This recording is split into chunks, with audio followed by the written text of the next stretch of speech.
nuestro podcast ¿Sabías que?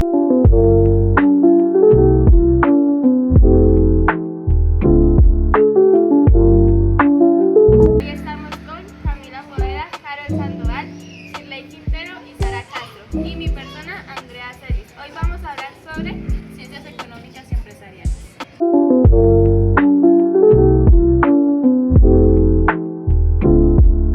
Bueno, ahora para que puedan entender un poquito más sobre qué se va a tratar nuestro podcast, los voy a dejar con mi compañera Sara para que les explique el tema sobre ciencias económicas y empresariales. Bueno, para entrar en el contexto tenemos que saber que las ciencias económicas surgieron a partir de la necesidad del ser humano de comprender cómo la sociedad distribuía, generaba su consumo de los bienes raíces. Ya si nos fijamos en la parte de ciencias empresariales, esta surge a partir de la revolución industrial, el cual en ese momento las empresas empezaron a crecer económicamente y surgió la necesidad de estudiar la gestión y administración de las empresas y las finanzas. Las empresas no sabían qué hacer con tanto crecimiento económico y decidieron empezar a estudiar lo que son ciencias económicas y políticas. El término empresa se empezó a catalogar a finales del siglo XVIII en la Revolución Francesa. En algunos países que se puede estudiar esta disciplina es Colombia, Brasil, México, y en países más desarrollados, donde se ve más fruto, Estados Unidos, Reino Unido, Canadá, etc. Y Japón, sobre todo Japón. Ahora, esta disciplina tiene también sus ramas, que es la economía, macroeconomía, microeconomía, finanzas, marketing, auditoría, recursos humanos, entre otras. El sueldo mínimo y el sueldo máximo depende de cada estándar y de cada división que se da en este empleo. Por ejemplo, si estamos hablando de un sueldo mínimo de un practicante es entre $1,000 mensuales. Ya en países más desarrollados está lo que es $2,000 y $3,000 mensuales. Pero si ya hablamos de sueldo máximo de altos ejecutivos como un CEO, este varía de $1,000 anuales, no son mensuales sino anuales, pues porque ganaría muchísimo más de lo que está ganando una persona que tiene un sueldo mínimo como un practicante. Un claro ejemplo es cómo la alcaldía apoya a las empresas minoristas con sus emprendimientos y ve puesta acá en el parque ahora mismo. ¿Y alguna de ustedes sabe dónde podemos estudiar esto? Por supuesto, yo estuve investigando y averigué que en algunas universidades como los Andes, Nacional de Colombia, la Universidad del Rosario y la Pontificia prestan sus especializaciones hacia estos temas de la economía. Por ejemplo, en algunas está administración de empresas, economía y comercialización y mercadeo. En esta nos enseñan a ser líderes y así también nos enseñan como líderes a dirigir grandes decisiones sobre nuestras empresas, también a afrontar diferentes retos a nivel global. Bueno, ¿y qué me dicen ustedes sobre el campo laboral? El campo laboral en las ciencias económicas y empresariales es bien amplia. Los profesionales pueden trabajar en un banco, en unas empresas privadas o en sector público, o incluso pueden crear sus propios negocios.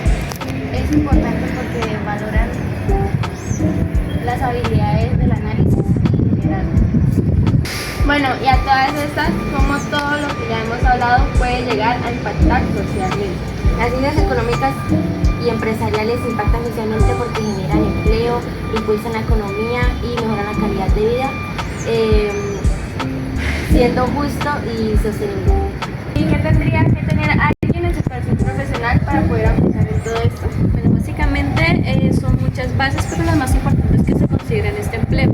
Es la primera, que es la fabricación de conocimientos profesionales, que esto implica si el trabajador conoce las diferentes ramas que se presentan en ese trabajo, como por ejemplo saber qué es la economía, qué es el marketing y así diferentes ramas que se presentan en esta área. Exactamente, muchas gracias.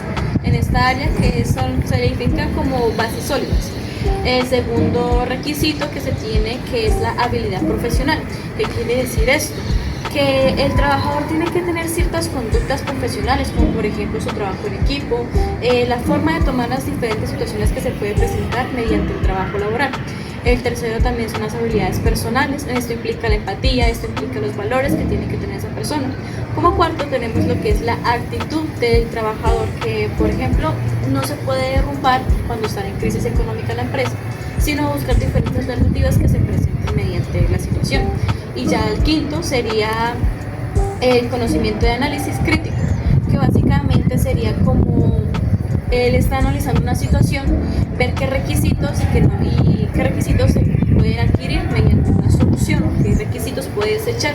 No quedarse solamente con una solución, sino buscar diferentes, sea creativo mediante esta.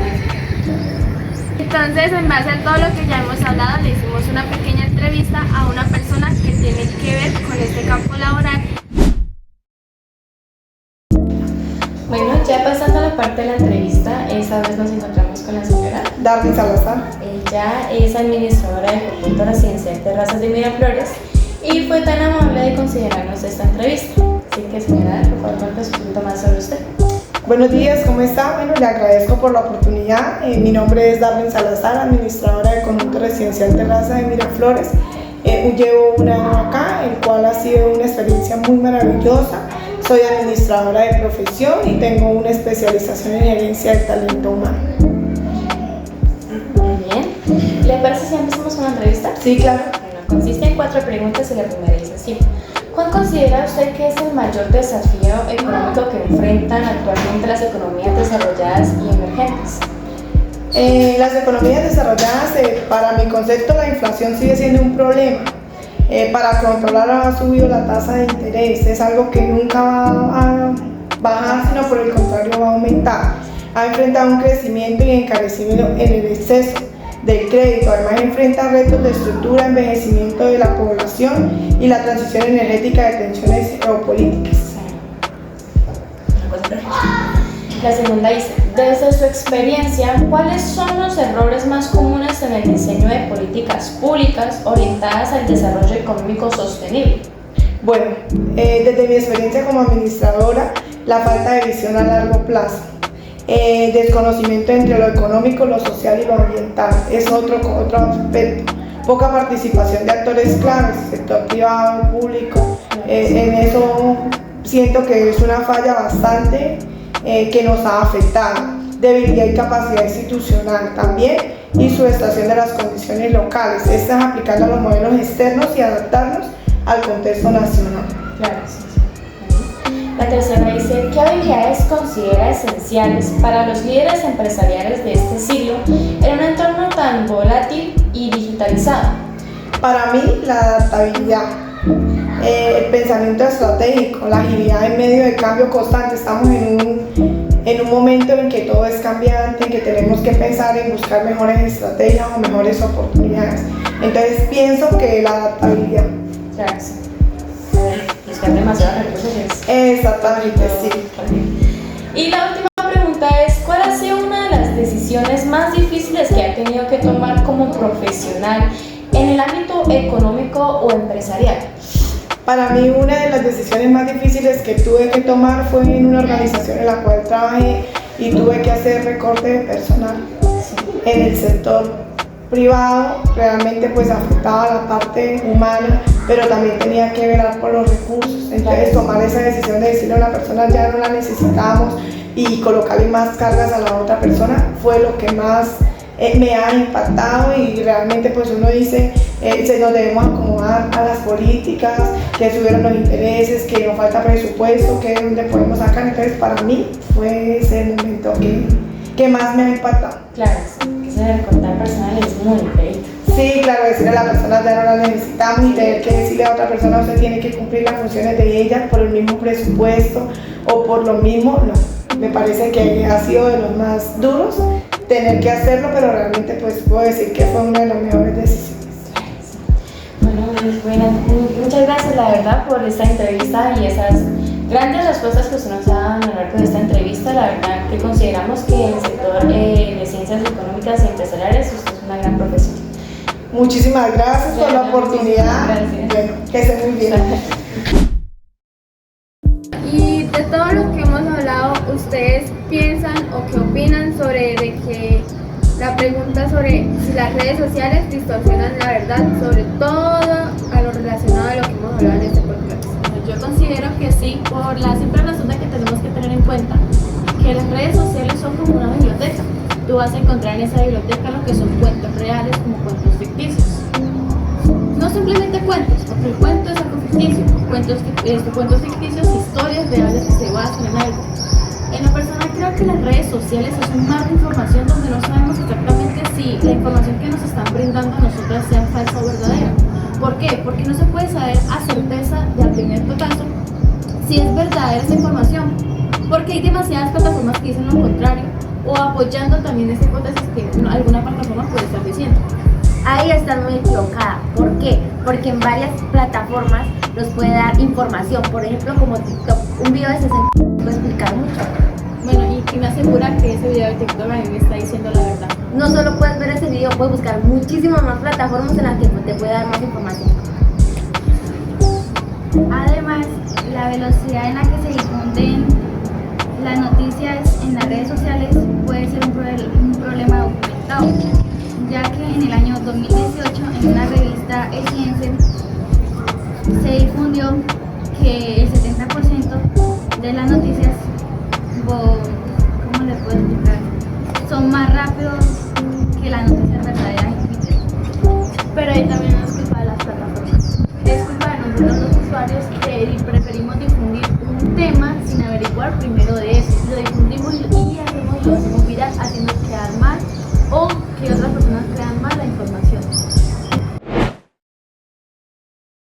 Bueno, y recapitulando todo lo que hemos podido ver al paso del podcast, podemos ver cómo al principio de mi compañera Sara nos cuenta un poquito del tema para poder introducirnos más en el podcast, donde nos dice cómo fue que surgió esto de las ciencias económicas y empresariales. Nos cuenta que esto surgió para comprender qué es todo esto.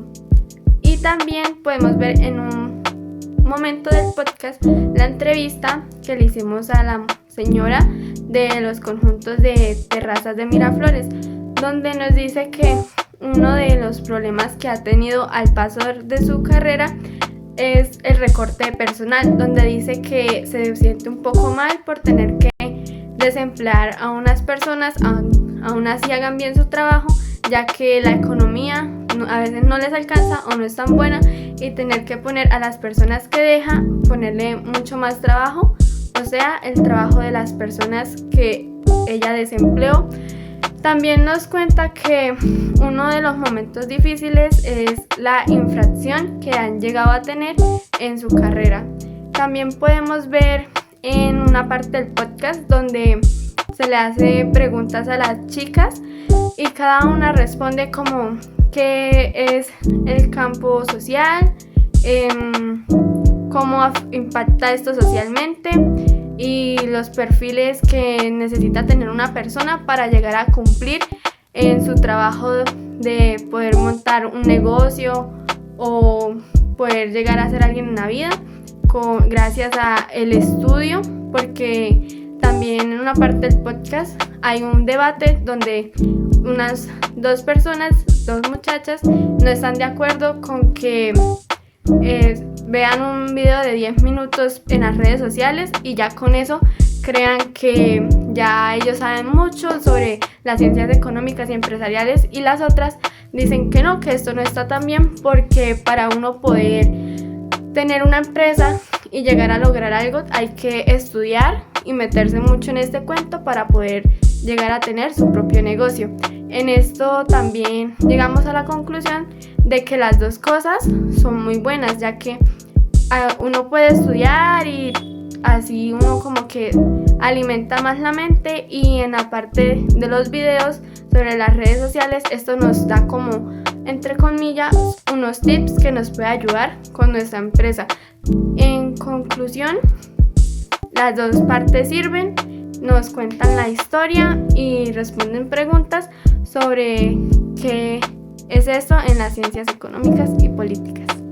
Bueno, hasta aquí el podcast del día de hoy. Espero que les haya gustado y que tengan un muy bonito día. Hasta luego. Nos vemos en el siguiente video.